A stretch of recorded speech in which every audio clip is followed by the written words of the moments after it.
ஆனைமுத்து ஐயாவுடைய நூற்றாண்டு விழா நிகழ்ச்சியில் அதற்கு என்னை விட மிக பொருத்தமான ஒரு தியாகியான அதாவது ஆனைமுத்து ஐயா எல்லாம் சொன்னாங்க, நிறைய படித்தவர் இல்லை, அதோட முக்கியம் அவர் ஒரு கலர் போடுறாரு, அதனால தான் அவருக்கு இப்போ நான் நீதியாசர் சேர்ந்த உட்காந்து அதனால தோழத்தியாகவும் ஒரு கலர் போடுறது. அதனால நான் நினைச்சேன் அந்த நிகழ்ச்சியில சிந்தனையாளர்களுடைய 50ஆம் ஆண்டு பெரிய ஒரு ஆனைமுத்து ஐயாவுடைய நூற்றாண்டுக்கு நான் முன்னாடி பேசுறேன், சிறப்புரையாக ஒரு தியாகி பெற்றுகின்றேன். அதனால கொஞ்சம் லேசா மாற்றம்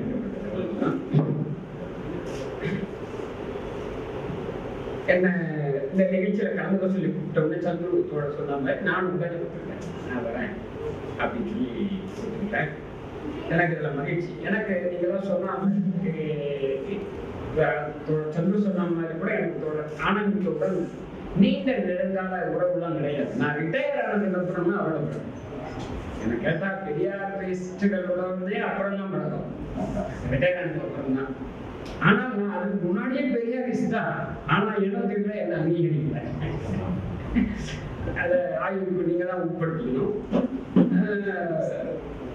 ஏன் அந்த 125வது அம்பேத்கருடைய 125வது பிறந்த நாள் விழாவும் தானாக காலியாக என்பதும் மாட்டுக்கறி விருந்தும் என்ற நிகழ்ச்சிக்கு அந்த பெரியார் திடல்ல நடத்துவதற்கு அரசு ஏன்னா அந்த என்ன கோட்சே இருந்த அந்த இயக்கத்துக்கு பேரு இந்து மகாசபை ஹைகோர்ட் போலீஸ் கிட்ட மனு கொடுக்குறாங்க. ஆசிரியர் வீரமணி அவர்கள் இந்து மதத்தினுடைய நம்பிக்கைக்கு எதிராக பெண்கள் தாலி என்று சொல்லி தாலியெல்லாம் இருக்கிறது சுயமரியாதை சீர்திருத்த திருமணத்துல ஒரு காலத்தில் தாலி கொடுத்து அதை வேண்டாம் நினைக்கிறாங்க. அவங்க அதனுடைய நினைவாக கொடுக்குறாங்க. அவ்வளவுதான். நீங்க அது ஒரு சிம்பாலிக்கான இது அதை கொடுக்குறவங்க பதிவு செஞ்சு கொடுக்குற நிகழ்ச்சி இது. அதை அவர்கள்லாம் சொல்லி பெரியாருக்கு நானும் போட்டு பட்டை போட்டு ஏன்னா அந்த ஃபைலை பார்த்தா அதெல்லாம் என் ஜட்ஜ்மெண்ட்லாம் ரெக்கார்ட் பண்ணியிருப்பாங்க. அந்த தீர்ப்புல அவங்க என்ன அவங்க பெரியார் சூழலுடைய இதெல்லாம் அவருடைய சிலை இருக்கிற இடத்தெல்லாம் இதெல்லாம் பண்றாங்க. அவங்க எவ்வளவு இருப்பாங்கன்னே தெரியாது. அவங்க ஒரு புகார் கொடுக்குறாங்க. அது 14/4/2015 இல்லைங்களா, அன்னைக்கு தான் அது செவ்வாய்க்கிழமை. இந்த புகார் போலீஸ்ல கூட போலீஸ் சொல்லி பண்ணிட்டாங்க. அதை தூக்கி போட்டா வழக்கமா உடனே உயர்நீதிமன்றத்துக்கு போறாங்க. உயர்நீதிமன்றத்துல ஒரு ரொம்ப அதிகமாக அறிவுள்ள நீதிபதி அவர் கிரிமினல் பெரிய கதை கண்டவர் என்று சொல்லுவார்கள். ஏன்னா அவர் கிரிமினல் செஞ்சா நாங்க தான் லேபர் லாயர்ஸ். நான் நினைச்சதுக்குள்ள லேபர் லாயர்ஸ். அவர் PM பிரகாஷ் அப்படின்ற இந்த நீதிபதி ஓய்வு பெற்றார். அவர் போல அவர் சொன்னார். ஆனா அவரே சொல்லிட்டாரு, நான் ஒரு காலத்துல அரசு அவரு சொல்லிட்டாரு. நீங்க கல்கத்தாவில் சொன்னாங்க பாருங்க, அதே மாதிரி அவரும் சொல்லிட்டாரு. அதுக்கப்புறம் 3 நேரம் பார்த்தா அப்புறம் வக்கீலுக்கு வந்து நான் வந்தேன். அவர் என்ன பண்ணாரு, FIR ரெஜிஸ்டர் பண்ணுங்க அப்படின்னு சொன்னார். அதனால அரசு ஜெயலலிதா அரசு சனிக்கிழமை அன்னைக்கு வெள்ளிக்கிழமை அந்த உத்தரவு, இந்த உத்தரவு அடிப்படையில் சனிக்கிழமை அன்னைக்கு மீட்டிங்கை ரத்து பண்ணிட்டேன், அனுமதி. திங்கட்கிழமை காலை சனி ஞாயிறு நான் திங்கட்கிழமை காலையில நான் எதிர்பார்த்தேன். என்கிட்ட வந்து நான் தான் அந்த போர்ட்போலியோ பண்ணிருக்கேன் வந்து முறையிடுறாங்க. சரி, அவசர வழக்கா இன்னைக்கே எடுத்து விசாரிக்கிறேன்னு அன்றைய எடுத்து விசாரிச்சு நான் வந்து அனுமதி கொடுத்தேன். அதை ஒட்டி அப்பதான் இந்த பெரியார் இருக்கக்கூடியவங்களுக்கு இப்படி அவங்களுக்கு ரொம்ப பயம் ஆர்டி பண்ணி இருக்கவங்களுக்கு அனுமதி தருவாரா அப்படின்ற சந்தேகம். அதான் சந்திரகிட்ட வந்தா கூட அவன் சந்தேகம் இருக்காங்க, ஹரிபர்ணாவிட்ட வந்தப்ப சந்தேகம். ஆனா நான் மிக ஒரு தீர்ப்பு கொடுத்தேன். நீங்க என்ன பார்க்கணும்னாங்க, அந்த தீர்ப்பு நான் கொடுத்தப்போ இரவு 9 மணி. அந்த தீர்ப்புக்கு தலையை காலையில் 8 மணிக்கு இல்ல 9 மணிக்கு உயர்நீதிமன்றம் பெஞ்ச் கொடுத்திருக்கு. யாரு கொடுத்தது? அக்னிஹோத்ரி பெஞ்ச். அதான் முக்கியம். நீங்க நான் பிரகாஷ் அக்னிஹோத்ரி பெஞ்ச் ஞாபகம் வச்சுக்கணும். அவ்வளவு அவசரமா விசாரிப்பாங்க, இரவோடு இரவா. அவங்க சொல்றாங்க இது அவங்க உணர்ந்துட்டாங்க. இரவோடு இரவா அவங்களுக்கு செய்தி வருது காலையில, அவங்க இருக்கு. அதனால அவங்க அக்னிஹோத்ரி முன்னாடி லாஜராகி நாங்க நிகழ்ச்சியை முடிச்சுட்டங்க, இருந்தாலும் தடையிடுறாரு, முடிச்சுட்டாலும் தடை. அதுல அவங்களுக்கு என்ன கோபமா இருக்கு அக்னிஹோத்ரிக்குன்றத புரிஞ்சுக்கணும். அதனால இது இந்த தகவல் இருக்குல்ல, அதை நாங்க ஜட்ஜ்மெண்ட்ல நான் எழுதுனேன். என்ன அதெல்லாம் 2 செய்தியை சொல்லணும்னு நான் நினைக்கிறேன். 2-3 செய்தி. அதெல்லாம் ஜட்ஜ்மெண்ட்ல என்னன்னா, அரங்க கூட்டத்திற்கு தடை விதிப்பதற்கு சட்டத்தில் இடம் இல்லை. எனக்கு தெரிஞ்சதான் முதல் தீர்ப்பாக நான் நினைக்கிறேன். அரங்க கூட்டத்திற்கு தடை விதிப்பதற்கு இந்த ப்ரொஹிபிஷன் இருக்குல்ல, சிட்டி போலீஸ் ஆக்ட் செக்ஷன் 41, 144, இதெல்லாம் அரங்க கூட்டத்துக்கு கிடையாது. தெருல ஊர்வலம் போறதுக்கோ அல்லது பொதுக்கூட்டத்துக்கோ தான் இருக்கு. வெள்ளக்காரனோட சட்டம் ரெண்டுலயும் அதான் இருக்கு, இது கிடையாது அப்படிங்கிறது. 2 அவர் சொன்னார்ல பிஎன் பிரகாஷ், அதுல உச்ச நீதிமன்றம் லலிதா குமாரி என்ற வழக்கில் 5 நீதிபதிகள் கொண்ட அமர்வு, நீதிபதி சதாசிவம் அவர்கள் அளித்த தீர்ப்பு. அவங்க சொல்றாங்க, ஒரு குற்றச்சாட்டுகள் வரும்போது எஃப்ஐஆர் பதிவு செய்யும், அது போலீஸோட கடமை தான். இல்லை என்றால் உயர்நீதிமன்றம் காத்திரம் கொடுக்கலாம். ஆனால் அப்படின்றாங்க. என்ன ஆனால்? கணவன் மனைவி, மனைவி கணவன் பேர்ல ஒரு புகார் கொடுக்குறாங்க, ஒரு மருத்துவர் பேர்ல பேஷண்ட் புகார் கொடுக்குறாங்க, அவர் ஊசி போடாரு சொல்லி போயிட்டான் அப்படின்ட்டு. இல்ல தொழில் பார்ட்னர் உத்தரவுத்தை கொடுக்குறாங்க அப்படின்னு ஒரு அரசியல்வாதி பேர்ல கொடுக்குறாங்க. பொதுவா மீது ஊழல் பண்ணிட்டாருன்னா நல்லா வராங்க. அதெல்லாம் இது. அப்படி இருக்கக்கூடிய வழக்குகளில் புள்ளிமுனரி என்கொயரி நடத்தாமல் எஃப்ஐஆர் போடக்கூடாது. அதை ரெக்கார்ட் பண்ண அப்புறம் வழக்கு போச்சு. அதுக்காக இந்த அதனால அனந்தயோட அதுக்கப்புறம் தான் எனக்கு கூட பழக்கம். அவரோட அதுக்கடுத்து பல நானும் அவரோட கூட்டம் நல்லா பேசியிருக்கேன். இதே அவர் கூப்பிட்டுருக்காரு, சென்னை பல்கலைக்கழகத்தில் பேசியிருக்கோம், எல்லாரும் பேசுறேன்.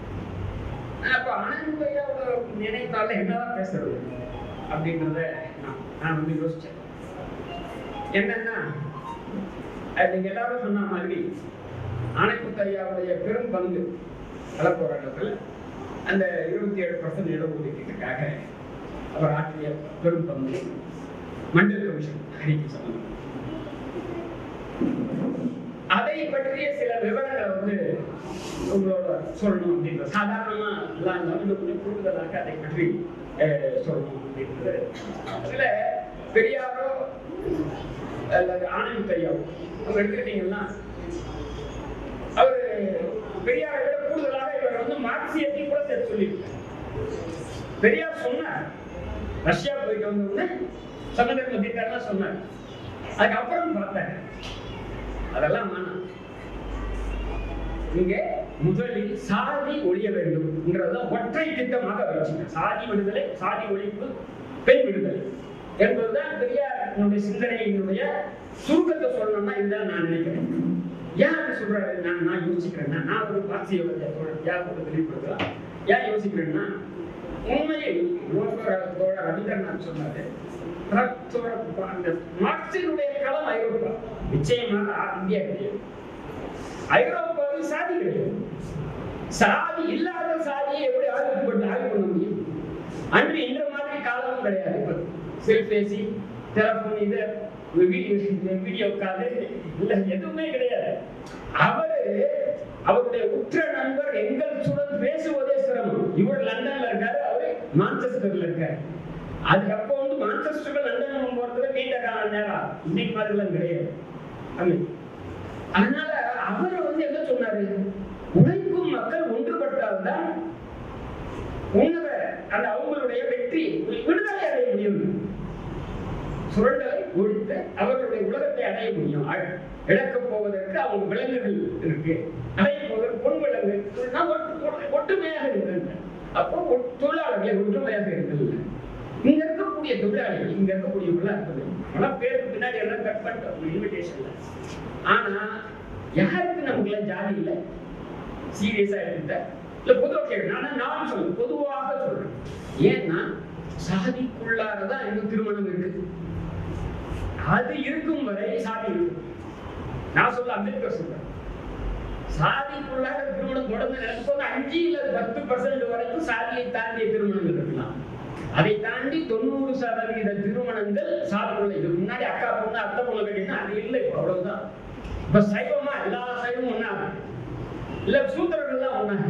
இப்ப கூட பட்டியலினத்தவரையோ அல்லது இஸ்லாமியர்களோ திருமணம் பண்றது சாதாரண விஷயமாக எனக்கு தோன்றுது. அப்போ என்ன பிரச்சனை? இன்னைக்கு இந்த முதல்ல தமிழனாக நீங்க எப்படி ஒற்றுமையாக முடியும்? தமிழனுக்கு நான் சொல்றது உழைக்கும் தமிழ். நான் உழைக்கும் மக்களை தான் பேசுறேன், மீடியா உழைக்கும் நான் ஒற்றுமை பண்ணணும்னா தடையாக இருப்பது சாதி.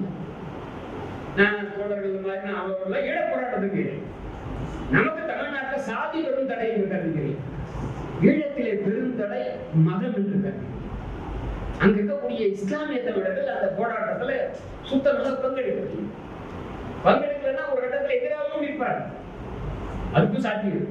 அப்போ இந்த நம்முடைய என்ன வேணா பேர் சொல்லுங்க, புரட்சியா, முன்னேற்றமா, வளர்ச்சியா, சீர்திருத்தமா, எதுவாக இருப்பினும் இங்கே நம்ம அனைவரும் ஒற்றுமையா இருக்கணும். உழைக்கும் மக்கள்லாம் இருக்கணும்னா சாதி உழைக்கும் மக்கள். அப்ப அதுக்காக அதை முன்னிலைப்படுத்தியவர் பெரியவர். என்ன கேட்டா மதம் கூட இல்லை, கடவுள் கூட இல்லை. சொல்ற எனக்கும் கடவுளுக்கு ஒரு பிரச்சனை இல்லை. அதை தெளிவா நான் கேட்டா எச் ராஜாவுக்கும் இன்னொருத்தர் யாரும் சொன்னீங்க டிவி சாணிக்கா டிவி அவங்க டிராக்குள்ள நம்ம போயிடக்கூடாதுன்னு நம்ம அதை அந்த வார்த்தை தான் பெரிய ரொம்ப கரெக்டா சொல்றாரு. எனக்கும் கடவுளுக்கு எந்த சர்ச்சையும் இல்லை. ஏன் நான் வந்து கடவுளோட சண்டைக்கு போறேன்னா கடவுள் சாதி ஒத்தாசையா வர அப்ப எனக்கு என்ன ஆச்சரியம்? என்ன பண்றது? நான் என்னுடைய சாத்தையை சாதியின் மேல் சொல்ற அவர் வந்து சாதியை கட்டி குச்சிக்கிறார் கடவுள். அதனால அவர் பண்றது அவர் கைக்கு கலியது. சாதியை விட்டு கடவுளை அகற்றிவிடும், மதத்தை அகற்றிவிடும். எல்லாத்தையும் இந்து மதத்தில் சாதியை அகற்றிவிட நம்ம வாக்கியம் இல்லை. அப்படி என்பதைத்தான் நாம சொல்லணும்னு நான் நினைக்கிறேன். அதுதான் சரியா இருக்கும் நான் நினைக்கிறேன். மதம் ஏன்னா அது கிறிஸ்தவ மதமும் இங்க இருக்கக்கூடிய இந்தியாவில் கிறிஸ்தவத்துக்கு ஜாதி கிடையாது, இந்தியாவுக்கு கிறிஸ்தவத்துக்கு ஜாதி.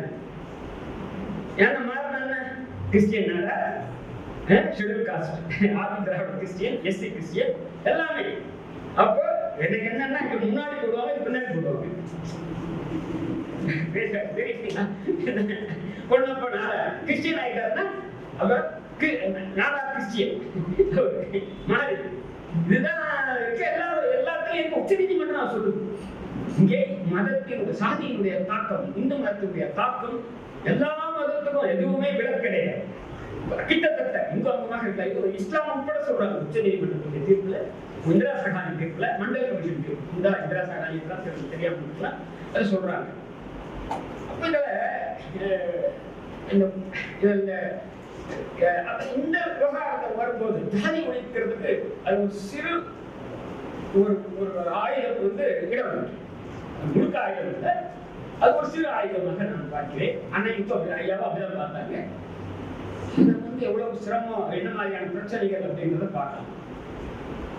இப்போ கான்ஸ்டியூஷன்ல ஏன்னா 10 வருஷம் கூட வச்சு பேசிட்டு இருந்தாரு கான்ஸ்டியூஷன். நானும் கான்ஸ்டியூஷன் இதுல என்னன்னா உங்களுக்கு ஆர்டிகல் 16(4) என்னன்னா 16 நாள் இடஒதுக்கீடு, வேலையில இடஒதுக்கீடு. 16 நாள் வேலையில் இடஒதுக்கீடு. 16 நாள்னா கான்ஸ்டியூஷன் பிரிவு 16, உபபிரிவு 4. அது 15 நாள் வந்து கல்வியில் இடஒதுக்கீடு சொல்லுங்க. அது 15 நாள் முதல்ல கான்ஸ்டியூஷன்ல இல்ல. அது இங்க செல்வம் துறைராஜன் வழக்கு கேள்விப்பட்டிருக்கீங்க. அதை பத்தி நான் விரிவா சொல்ல போதில்லை. அந்த வழக்கு வருகிற போது அதாவது மருத்துவக் கல்லூரிக்கு மனுவே போடாத செல்வம் துறைராஜன், மருத்துவக் கல்லூரிக்கு மனுவே போடாத செல்வம் துறைராஜன் 35 வயதை கடந்த செல்வம் தீர்ப்பு வருகிறது. செல்வம் துறைராஜன் வழங்கி இந்த உயர் நீதிமன்றம் கேட்டுக்கொண்டது, உச்ச நீதிமன்றம் கேட்டுக்கொண்டது. அதனால் அவங்க சொன்னாங்க கல்வியில் இடம் இல்லை. அதனால 15 நாள் வருது. அது என்னன்னாங்க, முதல்ல அரசியலமைப்பு சட்டத்துக்கு முன்னால் நம்ம இந்த மாநில இந்த மாகாணம் இருக்கு பாருங்க, இந்தியாவிலே மாகாணமா தான் இருக்கு. மொழி அடிப்படையில மாநிலங்கள் கிடையாது. வெள்ளக்கார ஆட்சி செய்யும். அப்போ மெட்ராஸ் பிரசிடென்சி, மெட்ராஸ் மாகாணம் கிட்டத்தட்ட இன்றைய தென்னிந்தியா, தமிழ்நாடு, அதுல புதுக்கோட்டை சமஸ்தானம் இல்லாமல் இருக்கு. இது போல மிக 1-2 சமஸ்தானம் இல்லாமல் இருக்கும். ஆந்திரா எடுத்துக்கிட்டீங்கன்னா ஆந்திரா தெலுங்கானா சேர்ந்து ஹைதராபாத் இல்லாமல் இருக்கும். ஹைதராபாத் அரசர் இல்லாமல் இருப்பாங்க. கர்நாடகத்தில் மைசூர் அரசர் இல்லாமல், கேரளாவில் கொச்சி திருவாரூர் அரசர் இல்லாத பகுதி எல்லாம் சேர்ந்தது இங்க இருக்கு. அப்ப இந்த பகுதியில மற்ற மாகாணங்களில் இல்லாத ஒரு நிகழ்வு இங்க நடக்குது. அதான் பிராமணர் அல்லாதார் இங்கே பிராமணரை எதிர்த்த ஒரு போராட்டத்தை நடத்துறாங்க. அது கான்ஸ்டிடியூஷன் அப்புறம் பிரேக் ஆயிருக்கு, உடைஞ்சது, கெட்டிக்காரதான் உடைச்சிட்டாங்க.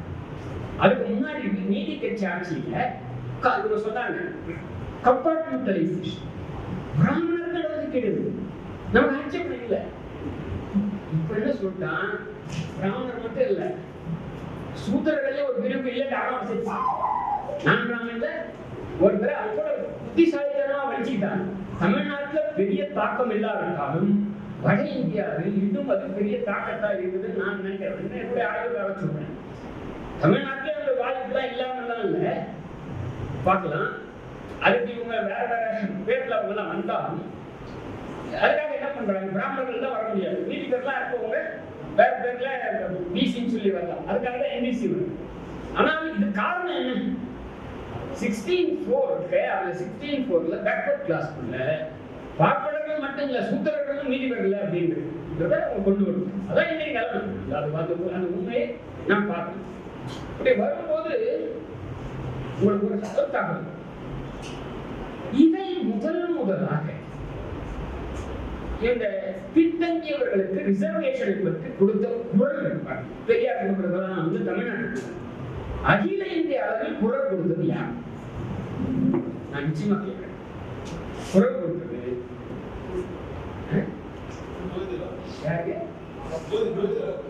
அதெல்லாம் இதுக்கு முன்னாடி, அதெல்லாம் இண்டிபெண்டன்ஸ் முன்னாடி. இண்டிபெண்டன்ஸ் அடுத்து கான்ஸ்டிடியூஷன் வந்ததுக்கு அப்புறம் முதலாக குரல் கொடுத்தது. இதற்கு துரதிர்ஷ்டவசமானது பொதுவுடைமை இயக்கம் இன்று வரை குரல் கொடுக்கல. என்ன கேட்டா இன்று வரை இதற்காக இல்ல குரல் கொடுக்கல. உண்மை இல்லை, அவர்களை பொறுத்தவரை எல்லாம் இல்ல, அது இல்ல, இன்று வரை இல்லை. அது கேரளால திரிபுரா, கேரளா வந்து சென்னை மாகாணத்தை சேர்ந்தது. அதனால அங்கே வந்து நாராயணகுடி இருக்கிறார், பெரியாருடைய அவர் மாதிரி போராடக்கூடிய ஐயங்கார் இருந்தார், ஐயா வைகுந்தர் இருந்தார். அதனுடைய விளைவுதானே தவிர அது பொதுவுடைமை இயக்கத்தினுடைய விளைவாக நாம் பார்க்கணும். அங்கே இருக்கு இதனுடைய போராட்டம் நீச்சி இருப்பதாக. இந்தியாவில் முழுவதும் இந்த கான்ஸ்டிடியூஷன் வந்துருக்கு.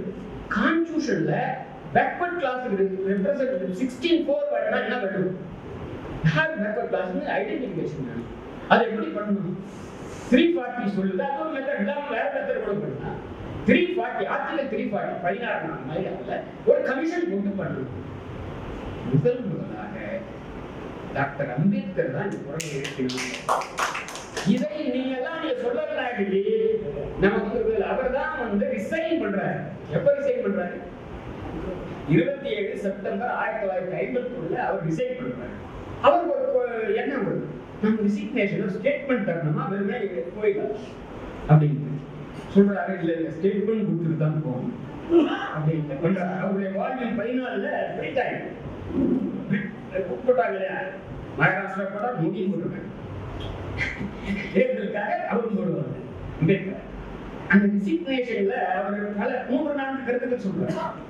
நான் கேட்டா அதனாலதான் பின்தங்கிய வகுப்பார் அம்பேத்கருக்கு மிகவும் கடமைப்பட்டவர்களாக நான் கருதுகிறேன். இதை நம்ம நிச்சயமா சொல்லணும். பெரியார் எப்படி சொல்றோமோ அதனாலதான் அனிகிலேஷன் ஆஃப் காஸ்ட் முதல்ல சொன்னாரு. கம்யூனிஸ்ட் அறிக்கை மட்டுமல்ல பெரியார், அனிகிலேஷன் ஆஃப் காஸ்டின் முதலில் தமிழாக்கம் செய்தது பெரியார். தலித் இயக்கம் கூட கிடையாது. நான் ஏன் நாட்டியனானே என்ற பகத்சிங்கை முதல் கூட தமிழாக்கம் செய்தது பெரியார். அதனால்தான் பெரியாரை விட வேற யாரு பொதுவுடைமை யாருன்னு நான் கேட்கறது.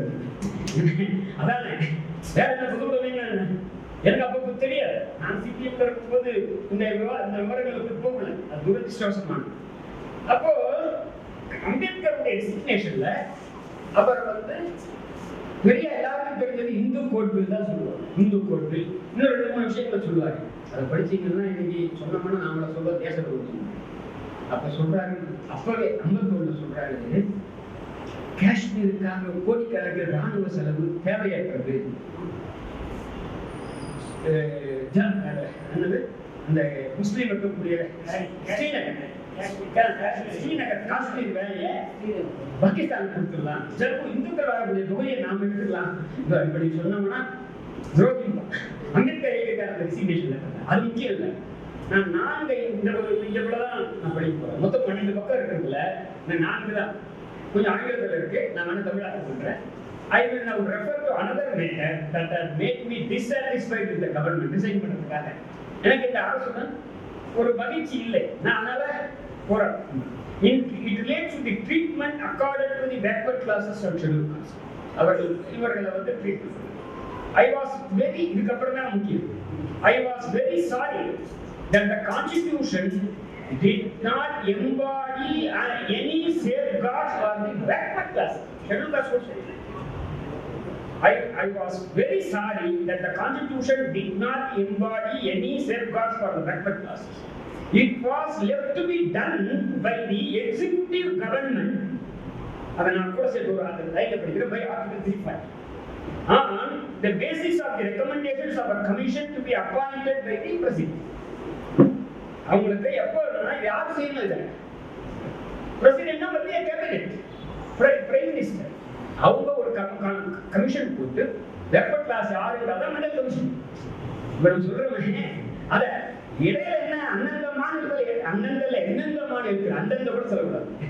எந்தெந்த மாநிலத்தில் அதற்கு முன்னாலேயே இந்த ஐடென்டிபிகேஷன் வந்து பேக்வர்ட் கிளாஸ் கொடுத்திருக்காங்களோ அது அங்கீகரிக்கப்பட்டிருக்கு. ஏன்னா அதுக்கு ஆர்டிகல் 13 அடிப்படை. ஆர்டிகல் 13 கான்ஸ்டிடியூஷனுடைய 13 என்ன சொல்லுதுன்னா, வெள்ளக்கார கோட்ட காலத்தில் இருக்கக்கூடிய அரசாணை முதல் சட்டங்கள் வரை அனைத்து செல்லும். அதான செக்ஷன் 41 போலீஸ் ஆக்ட் இருக்குல்ல, இப்ப எப்படி வரும்? எனவே இது சொல்றாரு, more than a year has elapsed, ஒரு வருஷம் 9 மாசம் ஆகுது, since we passed the constitution, but the government has not even thought of appointing the commission. இந்த கேள்வி யாரு கேட்டாங்க? 340 கீழே கமிஷன் வைக்கணும்ன்ற கேள்வியை கேட்டு ராஜினாமா செய்கிறார். அதை ஒட்டி நேரு என்ன பண்ணிட்டார, 1.5 வருஷம் ஆச்சு. அதுக்கப்புறம் 53ல ஃபர்ஸ்ட் பேக்வர்ட் கிளாஸ் கமிஷன். அந்த கமிஷனுக்கு பேரு காக்கா கலேக்கர் கமிஷன். அவர் ஆய்வு செய்து 55ல ரிப்போர்ட் கொடுத்தார். அந்த அறிக்கையை சந்திர கொடுத்த அறிக்கை அரசியலுக்கு எடுத்துக்க. அதே மாதிரிதான் காக்கா கலேக்கர் கொடுத்த அறிக்கையை நேரு ஏற்றுக்கொள்ளவில்லை. அதான் முக்கியம். அதுல சில காக்கா கலேக்கர் பிராமணன் இருந்தாலும் அவர் ரெக்கமெண்டேஷன் கொடுத்திருக்காரு, ரிசர்வேஷன் கொடுத்து அதை ஏற்றுக்கலன்னு பரவாயில்ல, தப்பு இல்லை. அப்ப என்ன பண்ணும், வேற கமிஷன். அப்ப நீ பண்ணுவத சரியில்லை, எங்களுக்கு உடன்பாடு இதெல்லாம் தவறு. அதனால 340 ஒரு கமிஷன் போடணும். ஏற்றுக்கலாம் சொல்ல தெரியுதுல்ல, ஏற்றுக்கல. நான் சொல்றதுன்னா நேருன்னு சொன்ன நேரு அதெல்லாம் இல்லை, அவ்வளவுதான். இந்தியாவிலேயே என்னை கேட்டால் ஒரு பின்தங்கிய வகுப்பினருக்கான ஒரே பிரதமர் பிபி சிங் தான். அதை தவிர வேற என்ன சொல்லணும்? மீதி வந்து யாருமே வந்து இந்த பிரச்சனையை இப்படி கையாளவில்லை. அது இது மட்டும் இல்லை, நிறைய காரியங்கள் அவர் காலத்தில் வந்ததாக சொல்லி SC ST வன்கொடுமை தடுப்பு சட்டம் கூட அவர் காலத்தில் வந்ததாக நான் கருதுகிறேன்.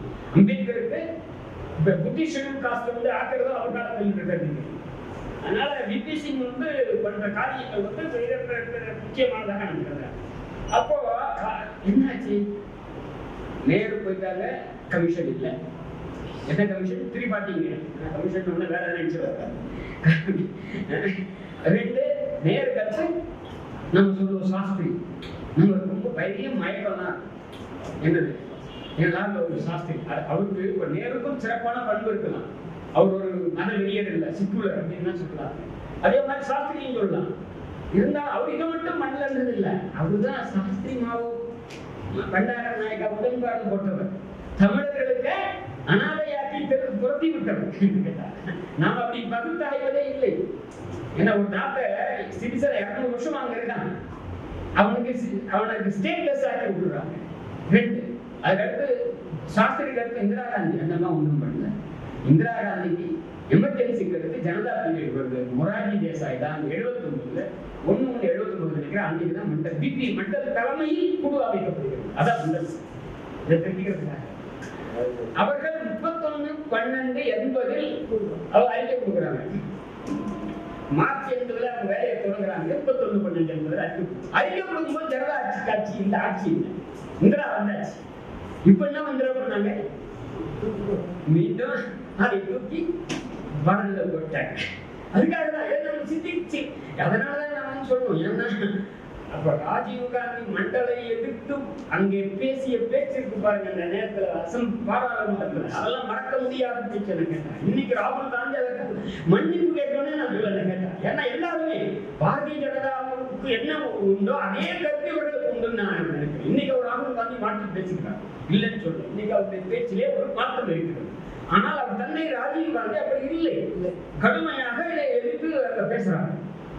அது என்ன காரணம்னா, அதுவும் ஒரு மாநில கட்சியாக பலம் குன்றினால் எல்லாமே பேசலாம்னு வாய்ப்பு. பலமான காங்கிரஸா இருந்தா படையட்டும் நான் நினைக்கிறேன். என்ன நான் பொதுவாகவே நினைக்கிறேன், எப்போதைக்கு எப்போதெல்லாம் வலுவிழந்த மிக மிக வலுவிழந்த ஒரு ஒன்றிய அரசு இருக்கிறதோ அப்போதைக்கு எப்போதைக்கெல்லாம் நம்ம மாநிலங்களுக்கான உரிமை கூட கூடுதலாக முடியும். எல்லா அமைப்புகளும் செயல்படும் நான் நினைக்கிறேன். அப்போ என்னாச்சு, அந்த மண்டல் அறிக்கை வந்தது 31/12/80 இந்திரா காந்தி அமல்படுத்தல, அடுத்து ராஜீவ் காந்தி அமல்படுத்தல, அடுத்து வர பிபிசி தான் இதை அமுல்படுத்தியதால் ஆட்சியையும் இழந்தார். அதான் அடிப்படை. அமுல்படுத்தியதால் ஆட்சியையும் இழந்தார்.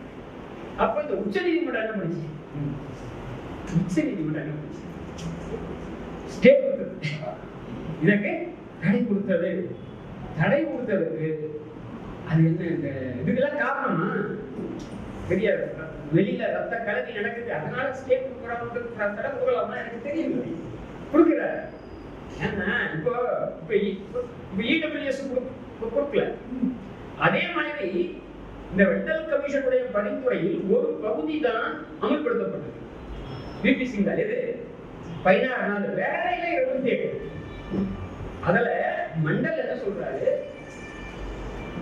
இந்த ஓபிசி அல்லது SCBC socially and educational backward, அவங்க மக்கள் தொகையில் 52% என்று கணிக்கிறார். எப்படி கணிக்கிறார், எதை வச்சு கணிக்கிறார்? சுப்ரீம் கோர்ட் தீர்ப்புல சொல்றாங்க. நான் ரிப்போர்ட்டை தான் படிக்கணும், பக்கம் படிக்கணும். ஆக்சுவலா அதுல என்ன சொல்றாங்க, 1939 சென்சஸ். ஏன்னா ரெக்கோர்டோட நம்பரை கண்டுபிடிக்கிறது 31 தான், அப்புறம் கிடையாது, சென்சஸே கிடையாது 31. ஏன் 10 வருஷத்துக்கு ஒரு முறை நடந்தது. 1871 இருந்து 1971 1931 நடத்தல. ஏன் 51 நடத்தல, செகண்ட் வேர்ல்டு வார், 2வது உலக யுத்தத்துல இங்கிலாந்து மாட்டிட்டு இருக்கு, ஆனா அவன் நடத்தல. 51 நான் சொல்றேன், நாம் நடத்தல. 51 அடுத்து ஆட்சி செய்த எவரும் கொண்டு எவரும் சென்சஸ், எஸ்சி எஸ்டி சென்சஸ் எடுத்தாங்க, சூத்திரோட சென்சஸ் எடுக்கல. முக்கியமா பார்க்கணும் இன்னைக்கு சென்சஸ் பத்தி. அதாவது எப்படி சென்சஸ் இல்லாமல் இப்ப கூட 40% கேட்கறாங்க, அது சுப்ரீம் கோர்ட் சொல்றாங்க எங்கடா சென்சஸ், ஆனா சென்சஸ் எடுக்கணும். எப்படி நான் சென்சஸ் எடுக்கணும், இந்த அரசு சொல்லுது தொடர்ந்து. எந்த அரசு தான் ஸ்டார்டிங் அரசு சொல்லுங்க, ஒன்றிய அரசு செய்யணும் இந்த வேலையெல்லாம், அவங்க பண்ற அதான் தகவலுக்காக நான் சொல்றேன். அப்போ அதனால அந்த மண்டல் அந்த இதுல வந்து அவர் 13/8/1990 தேதி பட்டோம் ஒரு கரெக்ட் தானே, கரெக்டா 13/8/90 பிபிசி வந்து ஒரு ஆபீஸ் நம்ம அரசாங்கம் நம்ம ஜீவோ சொல்ற மாதிரி போட்டு இந்த மாதிரி 27% ரிசர்வேஷன். ஏன்னா 52% தான், ஏன் 27னா 22% எஸ்சி எஸ்டி 40 உள்ள இருக்கும். அதுக்காக இப்போ இடபிள்யூஎஸ் 10 கொடுத்துட்டாங்க. அது வேற. ஏன்னா அவங்களுக்கு கிட்டத்தட்ட நம்ம இந்தியாவில் 10% அவங்க இருப்பாங்க. 10% இருக்குதா? இது கேட்டா ஏழைகள் மற்றவங்க குறைவா இருக்காங்க. நான் கடைசியா நான் ஒரே ஒரு 13.890 முக்கிய எழுதிங்க. அடுத்து 91 இடையில பிபிசி ஆட்சி கவிழ்ந்து நரசிம்மராவ் ஆட்சிக்கு நரசிம்மராவ் ஆட்சிக்கு வந்த உடனே இந்த 13.890க்கு ஒரு திருத்தம் கொடுக்கிறார்.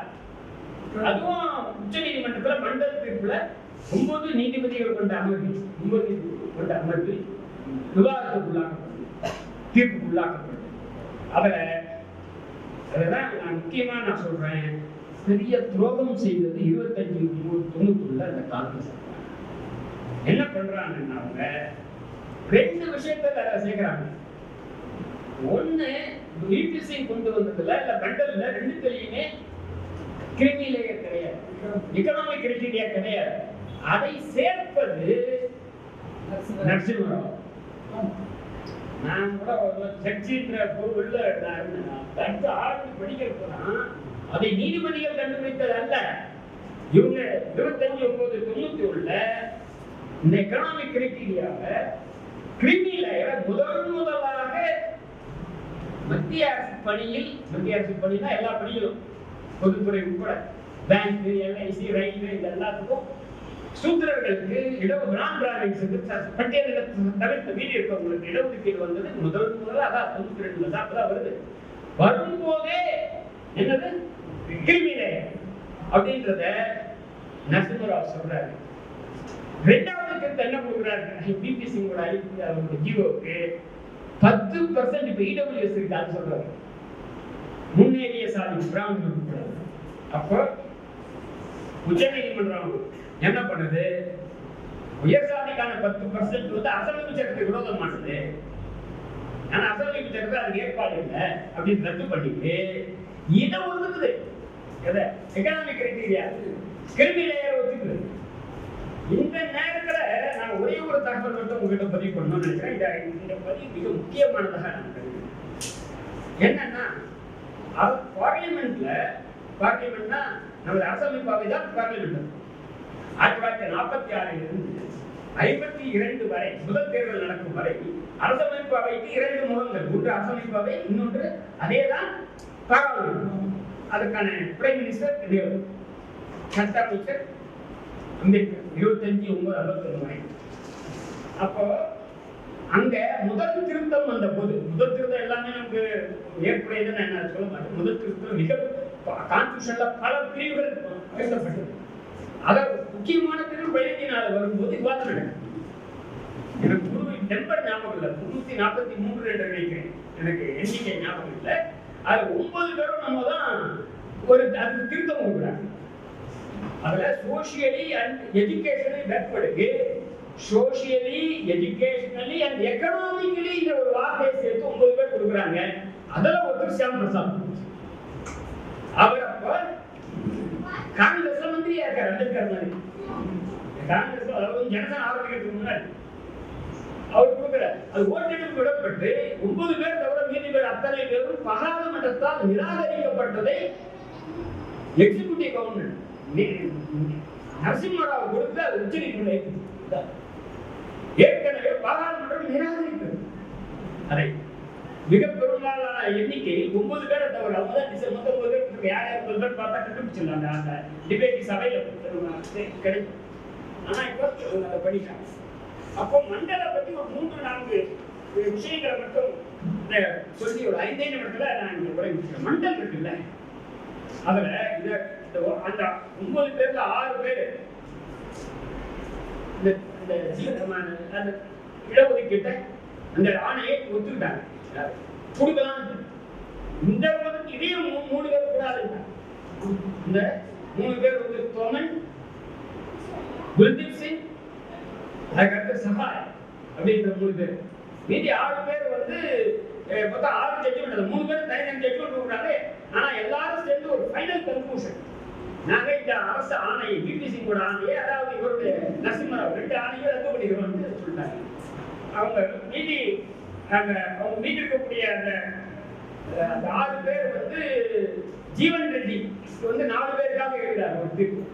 ஜீவன் ரெட்டி, வெங்கடாச்சலையா, அகர்நதி, இன்னொருத்தர் 4 பேருக்காக அவர் எழுதுறாரு. இவரு ஜீவன் இல்ல ரத்னமாயன் தனியா, ரத்னவேல் பாண்டியனும் பிபி சாலத்தும் தனியா இப்ப 4 பேரு, அவங்க 3 பேர். ஆனாலும் இதிலேயே கூட ரத்னவேல் பாண்டியன் தீர்ப்பு தான் நம்ம சரியான 100% சரியான தீர்ப்பு. என்னன்னா அதுல நடந்த முக்கியமான விஷயம், அவர் கிரிமி லேயரை ஒத்துக்கணும். ரத்னவேல் பாண்டியன் சொல்றாரு கிரிமி லேயர் ரிப்போர்ட்லயும் சொல்லல, மண்டல் ரிப்போர்ட்லயும் சொல்லல.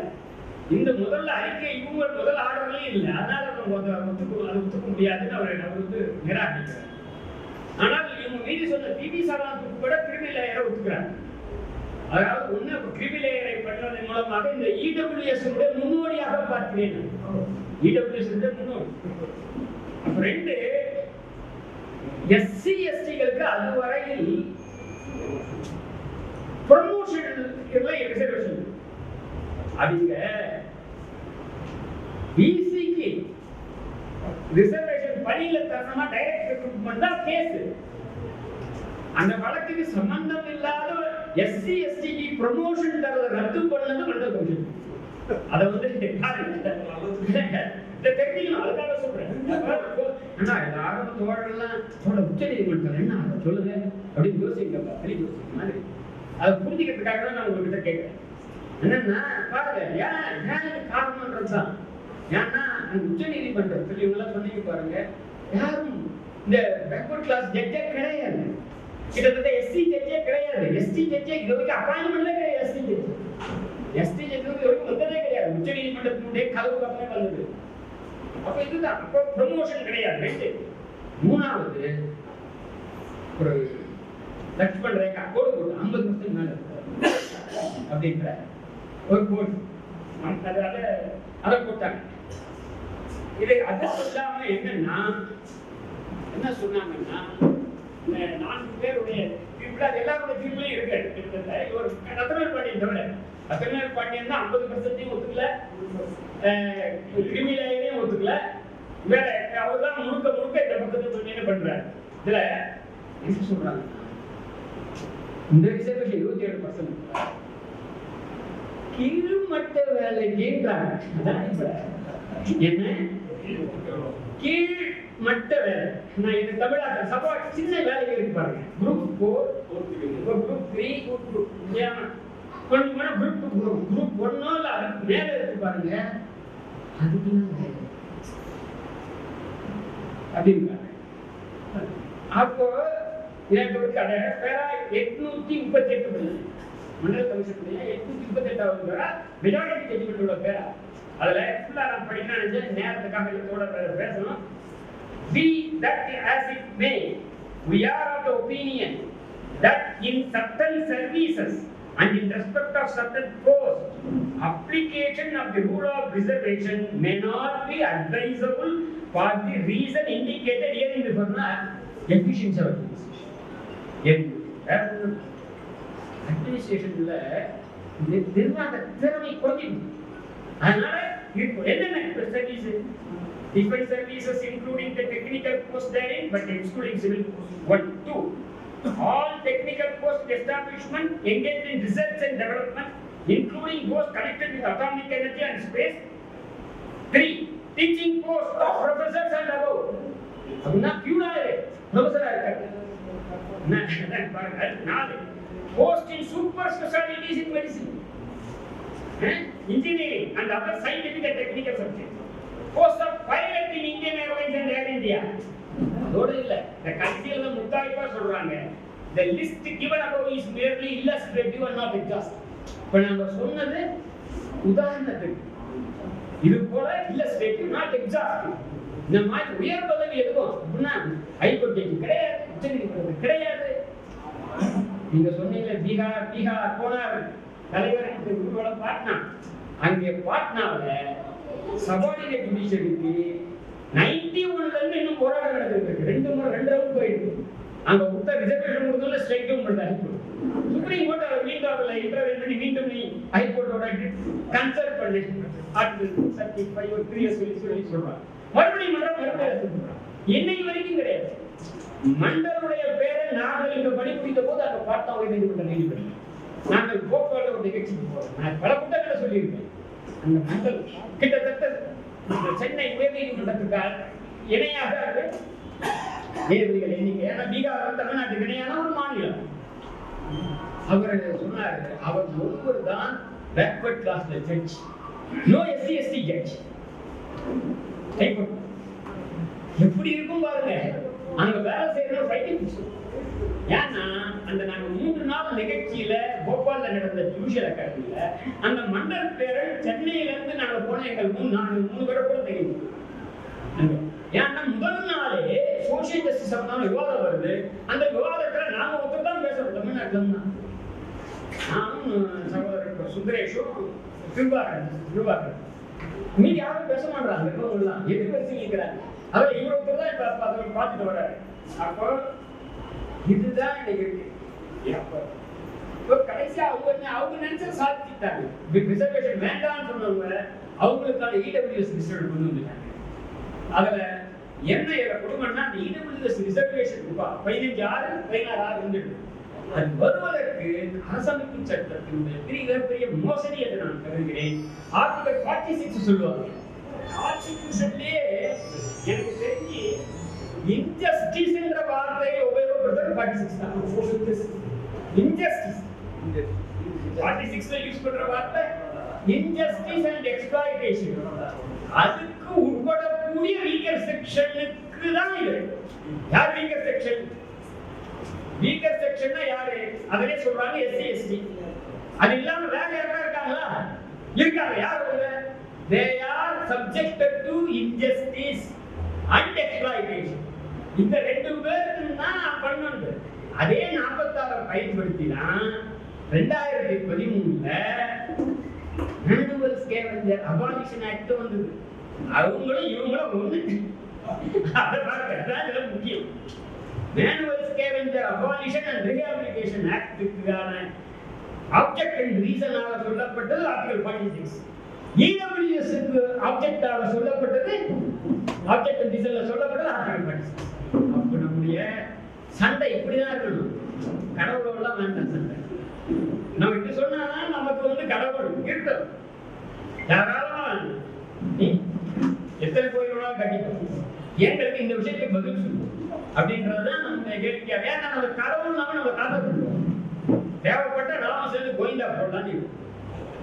நம்ம தமிழ் இயக்கத்துல போடுறாங்க என்ன தெய்வீக தமிழர் பேரவை அப்படின்ட்டு நான் செய்யாததாக நான் பார்க்கிறேன். அந்த இடத்த ஸ்பேஸ் அவர் உடம்பாக நான் நினைக்கிறேன். தமிழில் புலப்பொருள் செய்யணும்னு நம்ம கேட்கணும். சமஸ்கிருதம் வேண்டாம் போதும் கேட்கணும் இல்லையா? அது அந்த இடத்துல நம்பிக்கை நாடி கூட நான் இவங்களுடைய கடவுளை கும்பிடுங்க. ஏன் சமஸ்கிருதத்தை சொல்றேன் அப்படின்னு நம்ம ஃபோக்கஸ் பண்ணணுமே தவிர கடவுள் எதிர்ப்பு என்பதை பின்னுக்கு தள்ளி அவனை உத்தியாகவாக செய்யணும்னு நான் நினைக்கிறேன். எனவே அண்ணாமுத்தையாவுடைய பிறந்த நாள்ல இந்த விவாதம் நடத்துவதற்கு வாய்ப்பு உங்களுக்கு நன்றி.